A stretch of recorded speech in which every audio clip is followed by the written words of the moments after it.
Alright guys, today I'm back out here working on this 84 944.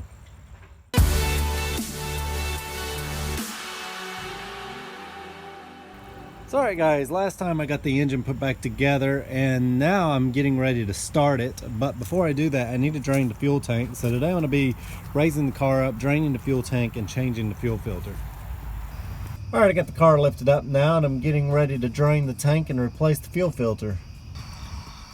Alright guys, I thought before I dumped the fuel I would actually check and see how much fuel is in this tank, and as you can see it's filled to the brim, so that's not good. I was hoping that there'd just be a little bit of fuel. I could dump it, flush the system, change the filter, and we'd be good to go. But in this case, that is a lot of fuel to try and get rid of. So I could try and use it in my lawnmower or something, but it'd take a very long time. And honestly, I think at this point the only thing that I can really do that makes any sense is just clamp the fuel line, change the filter, and hope for the best.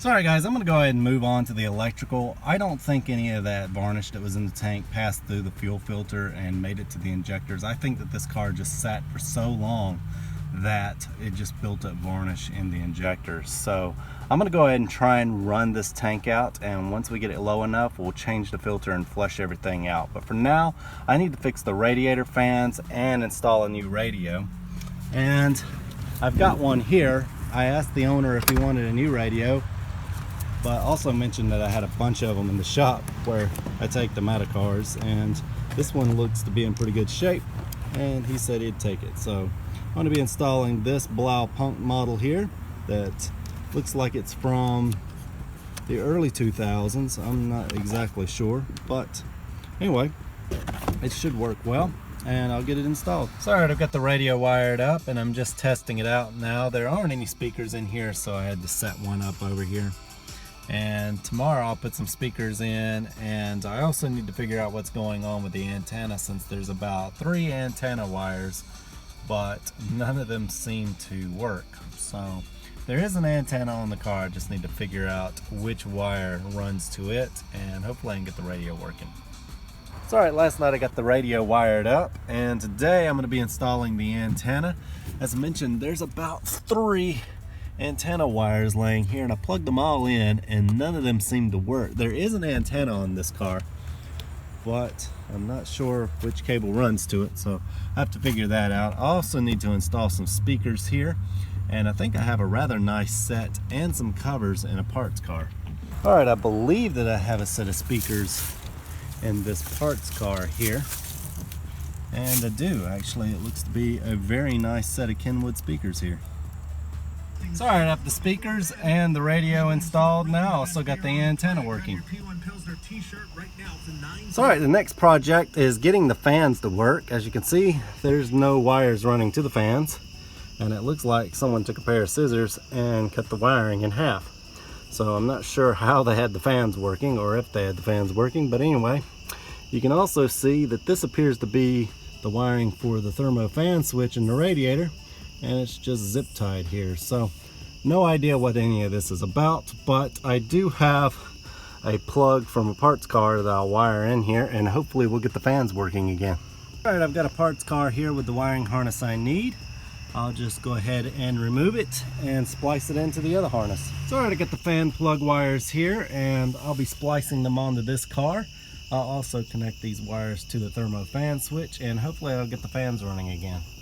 Sorry, I'm trying to solder some of these wires together, and a lot of them are heavily corroded, which is common on these cars, and solder won't stick to them. So what you can do in this instance is fan the wires out and soak them in a bath of vinegar and salt, and it'll eat the corrosion off there.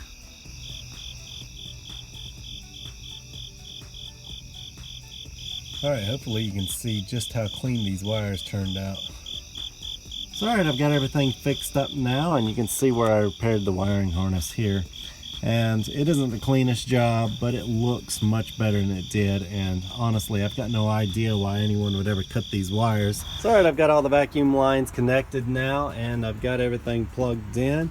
You can see here's some of the vacuum lines that I replaced on this car. And anyway, I'm almost ready to start this car up. I'm not sure exactly whether or not the fuel pump's going to work. But I figured I'd go ahead and get the oil and the coolant in here, and we'll see what happens.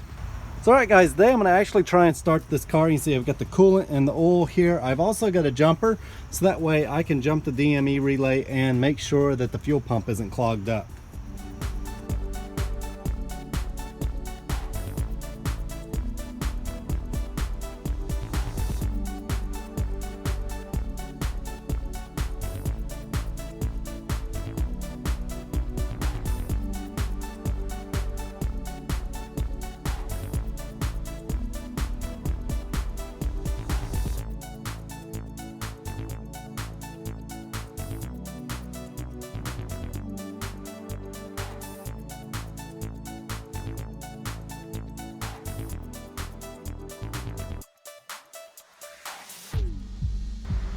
Alright, and I have the coolant and the oil filled up now. Next I'm going to try and start the car, but before I do that, I'm going to jump the DME relay to make sure that the fuel pump is running, because if it doesn't, then I'm never going to get it started.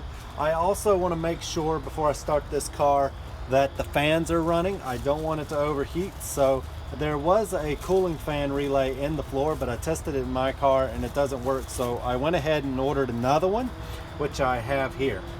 Alright, I've got the DME relay jumped now, and I don't hear the fuel pump running, so I'm going to go back there and check the voltage. So alright, I'm underneath the car now, and I can't believe I missed this before, but as you can see, the wires have been cut, and then you've got some strange wires running to the fuel pump here. So I'll try and trace those back and see if I can test the pump that way. But in the meantime, I went ahead and tested these wires, and I do have 12 volts, so that's good news.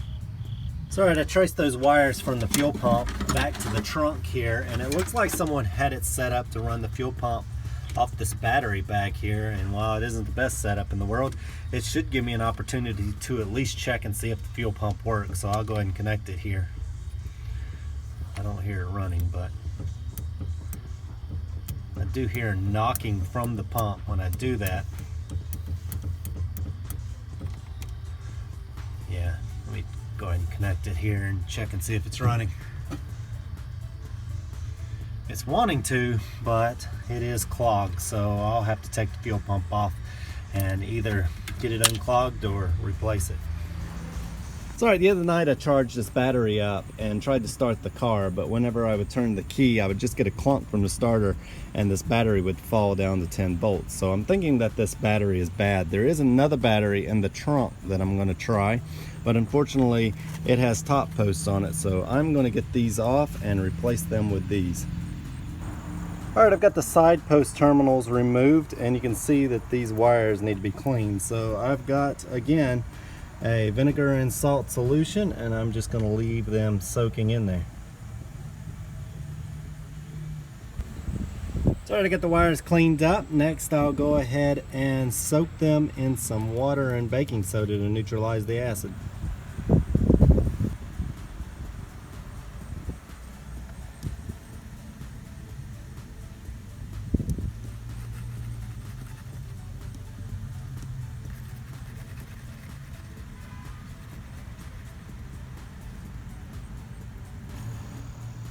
So alright, this looks much better now. Next I'll go ahead and hook up the charger here and we'll make sure it's ready to go. So alright, I've got it on a trickle charge right now. The battery appears to be new, so hopefully it'll be a good battery.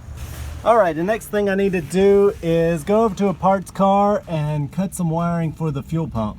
Alright, so as I mentioned, I'm just going to go ahead and cut the wiring out of a parts car. It's going to save me a lot of time not having to mess with making my own wiring. So alright, here's the section that I cut out of the parts car, and it'll allow me to fix the fuel pump properly. So alright, everything's slowly going back together on this car. The other day I had to remove the fuel level sender to check the fuel level, and as you can see here, it's in pretty bad shape. The nut is rusted on, and if I try and remove it, it's probably just going to snap and destroy this, and the float won't work at all, and there's a bunch of stuff in there, so I'm probably going to have to replace that. And if this is any indication, it could mean that the fuel pump is clogged up, fuel filter as well. So I might end up having to dump this tank either way. So alright, before I bother going any further, I need to get the fuel out of this tank. And the only way that I can really do that, since the car is so low to the ground, is to use a transfer pump.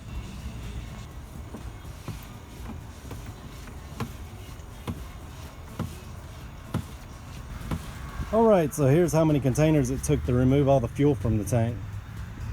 Started to get the fuel pump off now, and I have the last remaining bit of fuel dumped out here, so I'm going to go up and check the fuel tank, see what the condition is of it. Started to get the fuel pump and the fuel filter off now. I'm going to be installing this used fuel pump and a new filter here, and then I'm going to install the wiring, and that's just about going to do it for tonight. Started to get the new fuel filter in. I've got the wiring fixed and the other fuel pump put in now. So alright, next I'm going to be checking the condition of the fuel tank. The last thing I need is a bunch of rust getting knocked loose and clogging up the pump and the filter all over again. And I don't know if you guys can see down in there, but there is a ton of loose rust down in there. So I'm going to have to flush this tank the best I can. So alright guys, I ordered a brand new fuel sender here. You can see the old one, and I don't know if you can see this or not, but it's stuck in there, and whenever I turn it, just a bunch of sand comes out of there. So yeah, that's going in the trash. And last night I dumped the vinegar out of here after letting it sit for a few days, and let me show you what's going on here. Hopefully you can see down in there, but there's just mounds of rust. I mean, you can just reach down in there and grab a handful of it. And I was wondering where the little hole was. If you've ever looked in the bottom of these steel tanks, there's a floor and then a tiny hole in it where the fuel goes in and then goes to the pump. That's not there on this tank, and I thought maybe I was just missing it. But the reason why I'm not saying it is because the entire floor there has rusted out, and the reason why you can just grab handfuls of rust is because that is where it has come from. So let me shine some light back down in there. I really wish you guys could see just the mountain of rust that's in this tank. So this isn't going to be usable. So alright guys, I've got to get that old rusty fuel tank out, so I went ahead and got the car up on ramps. Next I'm going to have James drop the transmission so that way I can pull the tank. Alright, James has the exhaust out. He's got the axles pulled, and he's getting ready to drop the trans out now. Alright, James has the transmission out now. Next we'll pull the fuel tank. So alright, now that the transmission's out, I can go ahead and drop the tank, but in order to do that, I need to come inside here and remove this panel here and this carpet to access the pipes that connect to the fuel tank. Alright, so it looks like someone's already been in here and made a mess of things, so getting this panel out won't be too difficult, but in order to put it back in properly, I'll have to remove that window.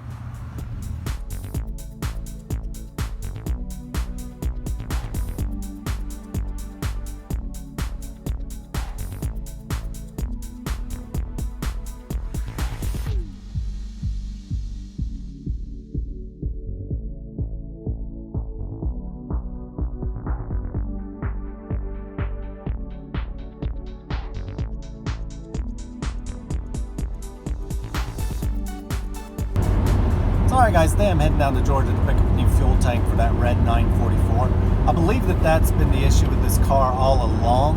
The tank is completely rusted out. It looks like someone has tried to replace the pump, the filter, and even the screen on the tank sometime in the past, but I believe that was to no avail since the tank is just completely packed with rust.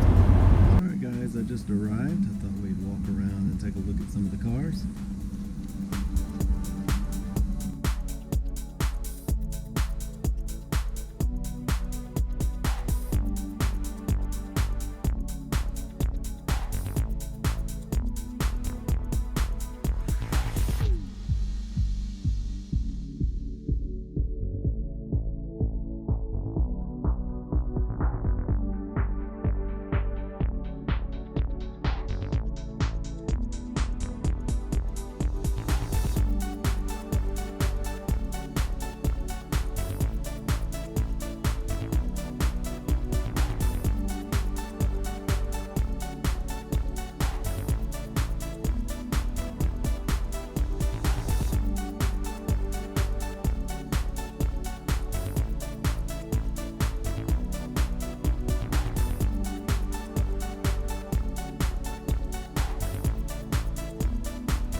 Alright guys, I went down to Georgia and picked up a bunch of parts yesterday. You can see I got a new fuel tank for that red 944 and James is pulling it right now.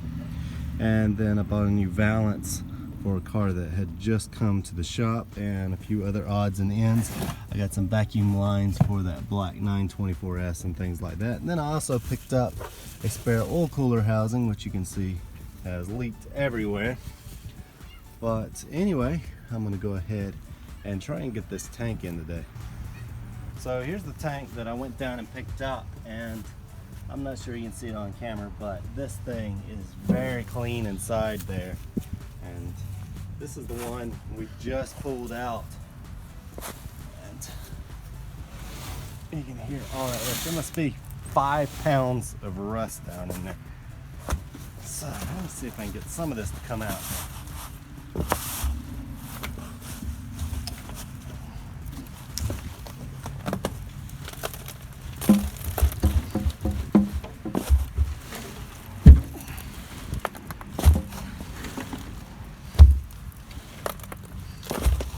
So I'm thinking this was the problem with the car all along.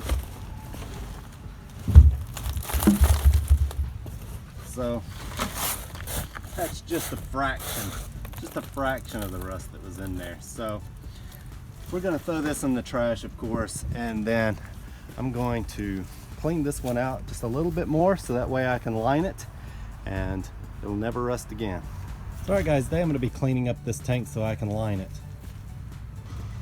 Alright guys, I've got the tank cleaned up on the outside now. I also flushed it out and there really wasn't anything down in there, and it looks really good on the inside. I've got some acetone in there now to prep it for this liner. You can see that I have 2 quarts here. The last time I did a tank, I only used 1 quart to begin with, and then I ended up having to go back and use another one. But what I'm going to do this time is just start with 2 quarts and put them in at the same time, and that should give me the results that I want. Alright, I have the new tank lined and I'm getting ready to put it in. So I already got the fuel tank in last night, and now James and Luke are installing the transmission. Alright, now that the new tank's in, I'm going to install a new tank strainer. Alright, I now have the line fuel tank in with a new strainer and a new fuel sender, so everything in this fuel system should be nice and clean. I installed a new pump, new filter, and we cleaned the injectors and the fuel rails. So down here I have some fresh gasoline going in here. In just a moment we're going to try starting this car up. So alright, I got a spare fuel pump in here now, and you can see I've got everything wired up. Unfortunately, it's leaking rather badly. Whenever I turn the key on, fuel just comes pouring out of here, so I went ahead and ordered a new fuel pump.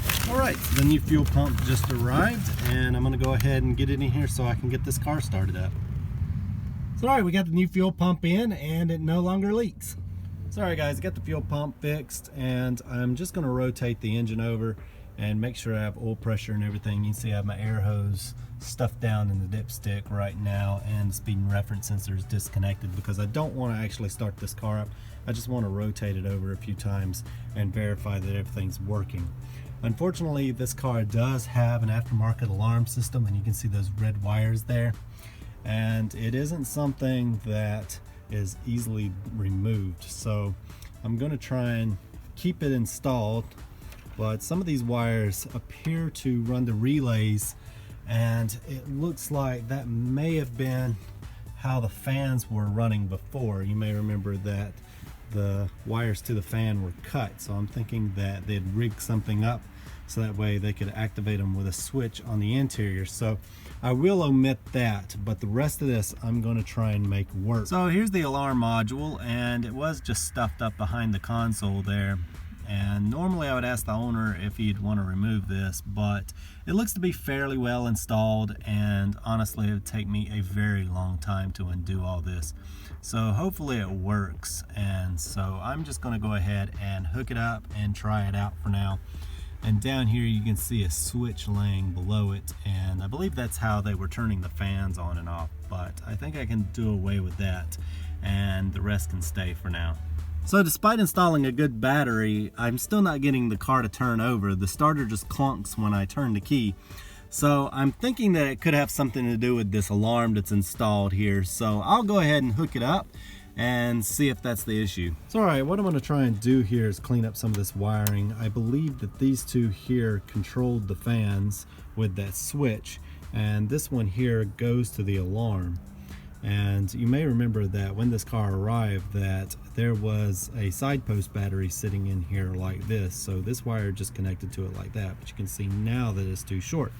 So I'm just going to reconfigure this and get rid of one of these wires here that are no longer needed, since it's not going to be controlling any fans. And then I'll attach it to the battery and we'll see if we can start this thing up. All right, so this now looks better than those yellow crimps that were on there. So all right, last night I got the wiring cleaned up and I didn't really get a chance to start it because as soon as I plugged in the alarm, then it started making loud noises. So I want to see what happens today when I try and start it.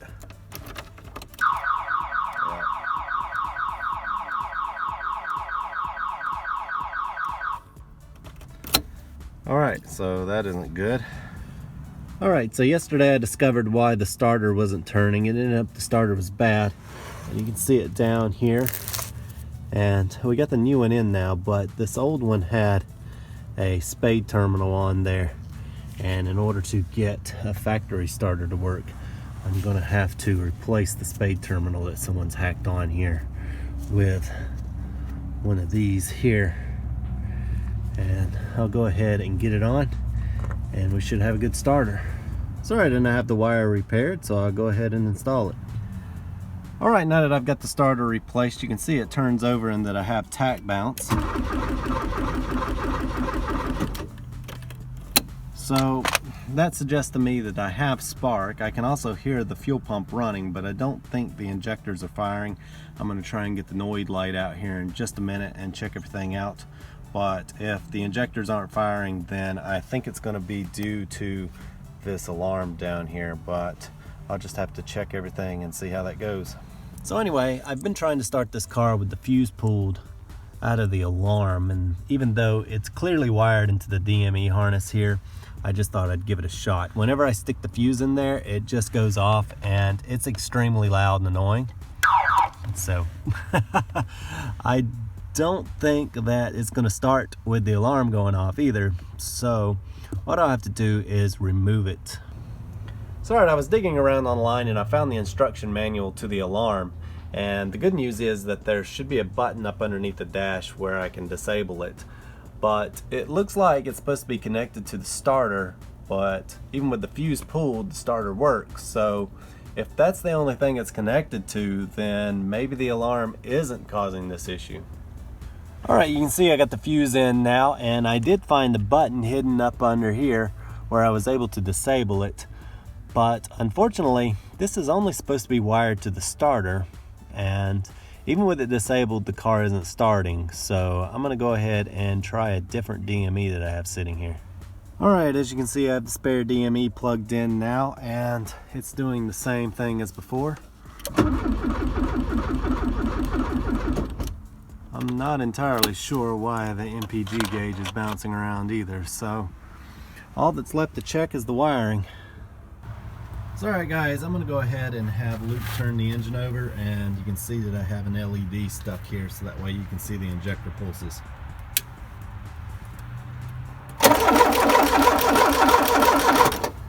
So as you can see, the blue LED is flashing there, so we're getting injector pulse, and as I mentioned, I'm going to go ahead and pull this rail and make sure that nothing's clogged up and the injectors are working properly. So alright, I've got the injectors out now and we're going to see if they're actually working. So go ahead and start the car. That's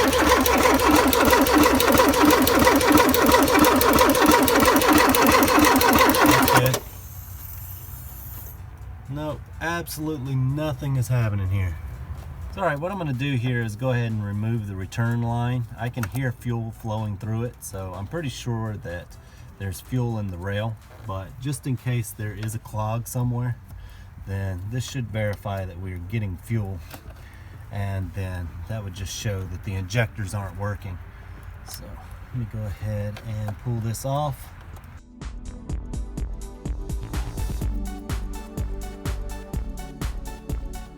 It's alright, as you can see, we have fuel here at the rail, and even if it was clogged, this injector here should still be firing fuel. So I don't think these are working. What I've done here was set up a known working injector, and I'm gonna have him start it and we're gonna see if this one fires. So go ahead.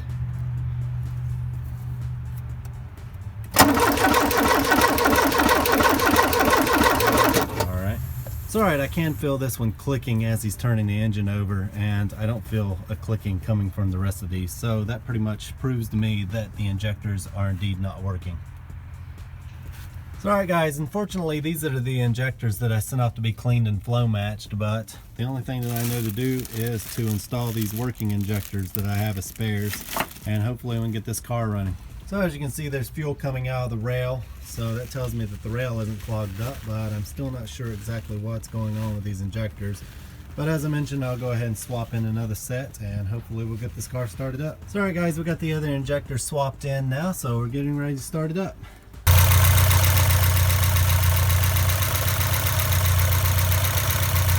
Alright, I've got it running now. The idle's a little bit high, I need to adjust this here. The oil pressure looks pretty good. I'll take you around inside. See, we've got oil pressure, the oil lights off, and I'll have to adjust the idle, but that's just about it. So anyway, she's running now, but I'm gonna have to adjust this since the idle's too high. But I'll get out here sometime tomorrow and try and work all the kinks out. I'm just glad to finally have this car started up. So alright guys, that's just about going to do it for this video. If you'd like to stay up to date with some of the projects I'm working on around the shop, be sure to check out our Facebook page. I'll leave a link in the description below. I also want to thank everyone who supports this channel on Patreon, since these videos wouldn't be possible without you. But anyway guys, I hope you enjoyed it. Be sure to like and subscribe, and we'll see you next time.